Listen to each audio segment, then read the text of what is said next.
All right, today I'm going to do a video on making some one-of-a-kind prints out using existing screens for from a print edition I just finished. So this is the shop after a print. Now it's also after I cleaned out some of the shed, like looking for these old vintage model boxes that I have, this like collection, and then I just ended up pulling out a bunch of stuff. We have some like Bible church fans, and just some random photocopies, and just kind of cleaning up, like hung that up, and so this is the light table. So right now, since with the space, and that's a collection of boxes, it gets crazy in here. Like I shoot screens, I have to move everything over to the press and then move everything off the press to the light table to be able to print. So just so you can get an idea. And then I just have like this milk crate of books and just random stuff, and this metal box that had a bunch of cool stuff in it. Okay, so here is and then a mask that's, I don't know, it's overwhelming, but okay. Now there's two ways that I kind of do like one-of-a-kind prints. Um, I some of them I plan out, which is still interesting, and and there are going to be one-of-a-kind prints. I'm not going to mess with these other color combinations, but when I'm printing like an edition, I'm daydreaming of what this color would look like, and I'm second guessing myself. Sometimes I find that these are better than the edition, and that's just part of it. But anyway, so there's two different ways. One's I plan out, like I planned out this one, and then others that I'm just doing like random stuff, like I'm just grabbing some screens. I'm really not going to do any of that. I'm not going to do any of that with this. What I've done here is it's a three-color print, so you have like the orange background, the image, the Dragon image, and then the text. So I kind of broke this down into and I'm sure there's a lot of misspelling going on here, but see that I got like the backgrounds, the combination of backgrounds I'm going to do is the image and then the text. So what this does allow me is when you're doing one of these one-of-a-kind prints, like I kind of get in this frenzy, then I get like real excited, and then I'm like just waiting on screens to dry. And sometimes this is where a lot of problems happen. Like I'll grab a screen, it'll still be wet, I'll start taping it up, or I'll have some wet ink on it, ink on my hands, grab a piece of paper, and it just turns into a nightmare. Like that's just one kind of like nightmare scenario in doing this kind of stuff. But what this does is allow me, especially on a day when I definitely want to do this because I can't get it out of my head and I have a lot of stuff going on. So and I usually like I could just go on all day with this, but I just kept it at 6. That's plenty. That's plenty to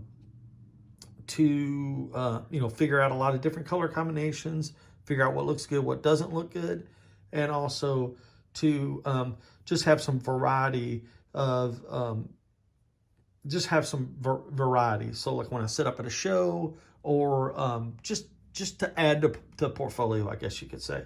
So and it also keeps me, so like when I get up here, I know I'm gonna have 6 sheets of paper. So when I and I got sidetracked. So there's a lot of waiting for screens to dry, because the first screen is gonna have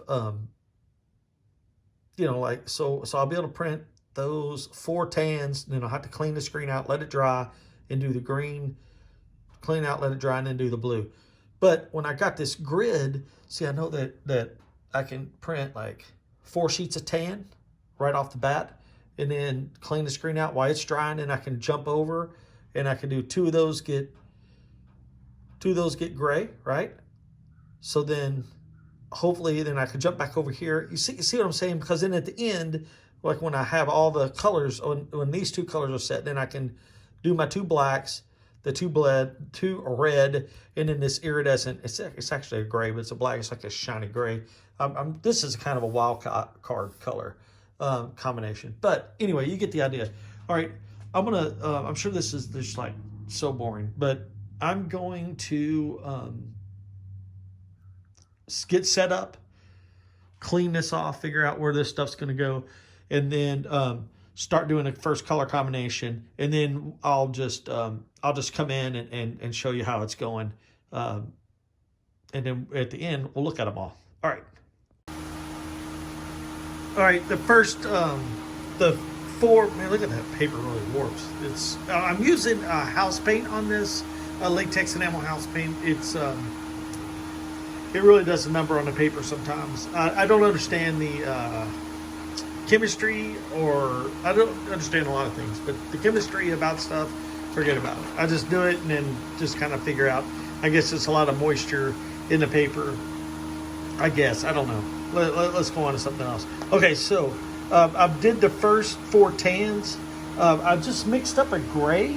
I don't know what I did with it. Oh yeah, it's over there in this Greek Gods yogurt. I'm addicted to this yogurt right now, this honey yogurt. Super good. It doesn't look like that, but what the good thing about it is the containers. So I mixed up a charcoal gray. I'm going to do 2 of those, and then I'm going to go ahead and do, I guess it really doesn't matter if I do the black or the red next.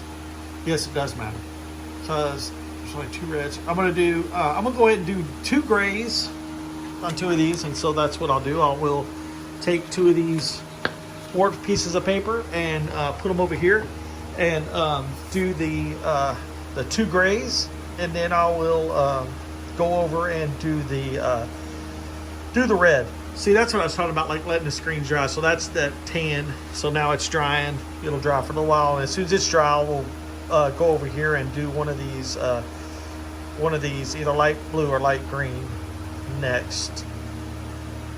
Those are pretty much loners. All right, so I'm gonna keep going. All right, I'm cruising right along. I went ahead and did a couple of others instead of all this jibber jabber. So I'm slowly knocking them off. I'm almost done. Just that one right there gets the blue, and then I'm done with that first screen altogether. And okay, tan red paint. I don't know why I just scratched it out like that instead of one line. That confused me for a minute. I decided this iridescent black, I'm going to go with that gray because I like it so much, and I think it'll look good with the 2 blues. All right, and that's the wild card print. So. I kind of thought maybe it might change a little. All right, just waiting for screens to dry. They're drying pretty quick. I've kind of got like a lot. I got a lot of stuff to do today, so I'm just kind of keeping, trying to get them done efficiently, I guess I should say. All right, I'm gonna keep going.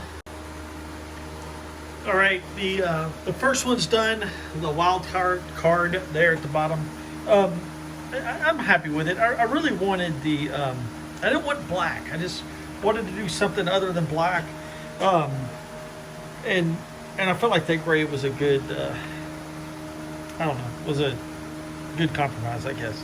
I'm really not a fan of blue because I hate like country craft blue, but neither one of those colors are. I mean, those colors are pretty vibrant, and with the gray, I think it looks interesting, especially in the mix of all of them. I think that one's gonna be okay. All right, I'm just waiting on screens now, so I can just continue to go. All right, they're all printed. I went ahead and just printed them all because I kind of got on a roll and got in this like routine, and I was just able to get them done. Learned a lot. This is probably my least favorite, but I still like learned something from it. I still like it. I haven't printed the house paint red in a while, and it's kind of good to go back and experience these colors again. So yeah, that's it. And so these are all just one of a kind. So the next thing I do now is all the one of a kind prints are numbered. So it'll be like an RF, which stands for Rat Fink, TM, which is the trademark, and then it'll be like I'm on like 100. I'm in the 120s, so it'll be like, say, 253, and it'll have the 101, and then I'll sign it to make it, like I always do, just like an art print. All right, well, hey, thank you for watching, and yeah, that's it. yeah, thank you for watching, and like and subscribe and do that thumbs up and all that stuff. Tell a buddy, and thank you for your support. Thank you for watching. Have a great day.